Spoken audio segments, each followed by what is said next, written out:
MS Subbalakshmi గానం ధ్యానంలా ఉండేదని, ఆమె గానం వింటే రోగాలు కూడా నయం అయ్యేవన్న నానుడి వినిపిస్తుందని రాయలసీమ రంగస్థలి చైర్మన్ గుండాల గోపీనాథ్ అన్నారు.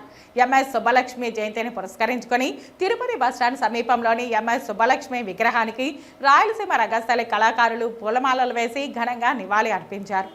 ఎంఎస్ సుబ్బలక్ష్మి జయంతిని పురస్కరించుకుని తిరుపతి బస్టాండ్ సమీపంలోని ఎంఎస్ సుబ్బలక్ష్మి విగ్రహానికి రాయలసీమ రంగస్థలి కళాకారులు పూలమాల వేసి ఘనంగా నివాళి అర్పించారు. ఈ సందర్భంగా గుండాల గోపీనాథ్ రెడ్డి మాట్లాడుతూ 10కి పైగా భాషల్లో ఎన్నో కృతులను, కీర్తనలను, శాస్త్రీయ లలిత గీతాలను, భజనలు, జానపద గేయాలు, దేశభక్తి గేయాలు పాడిన గొప్ప సంగీత కళాకారిణి ఎంఎస్ సుబ్బలక్ష్మి అని కొనియాడారు.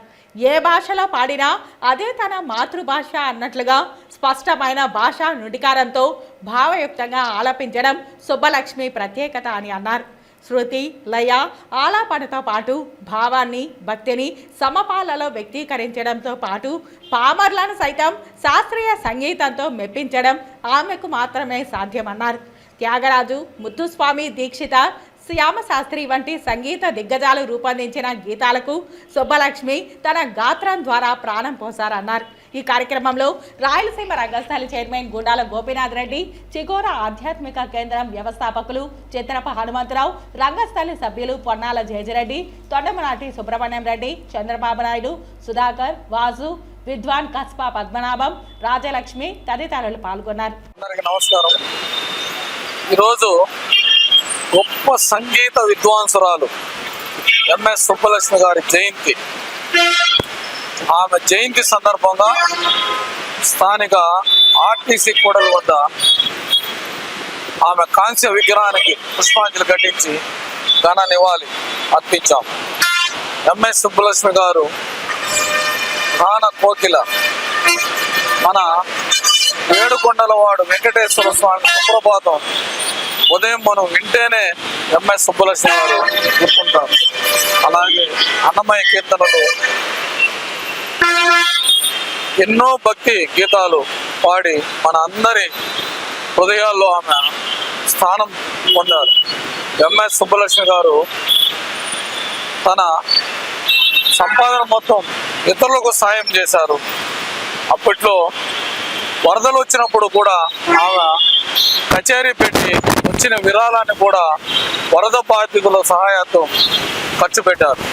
అలాంటి మంచి వ్యక్తి ఎంఎస్ సుబ్బలక్ష్మి గారు. ఎంఎస్ సుబ్బలక్ష్మి గారు సంగీతంలో ఆమెకు భారత రత్న అవార్డు కూడా లభించింది. అలాంటి గొప్ప సంగీత విద్వాంసురాలి జయంతిని ఈరోజు జరుపుకొని ఆమె ఘన నివాళి అర్పిస్తున్నాం.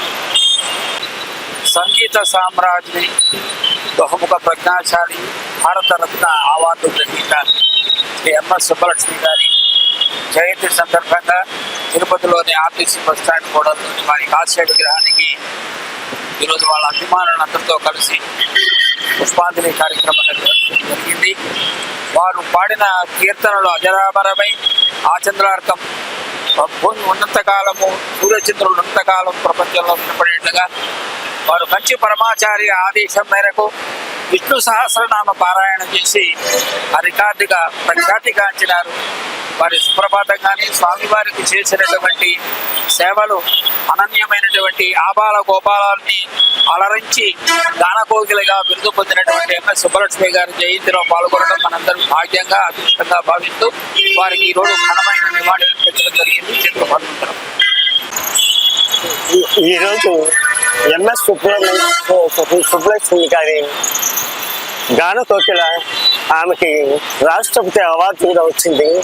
ఏమికి ముఖ్యమైనటువంటి విషయము, మన శ్రీ వెంకటేశ్వర స్వామి మీద పాడినటువంటి సుప్రభాతము చాలా గొప్పగా అయింది. కానీ సంగీతం అంటే సారి గమ పదని అనేదే కాకుండా ఈ దీంట్లో ఎన్నో మేళకర్తలు ఉన్నాయి. ఆ మేళకర్తల ప్రకారంగా వోకల్ కార్డ్స్ ఉపయోగించి ఆ సాహిత్యానికి, స్వరానికి మేళవించి చెప్పడంలో సంగీత విద్వాంసుని మన ఎంఎస్ సుబ్బలక్ష్మి గారు చాలా గొప్పవారు.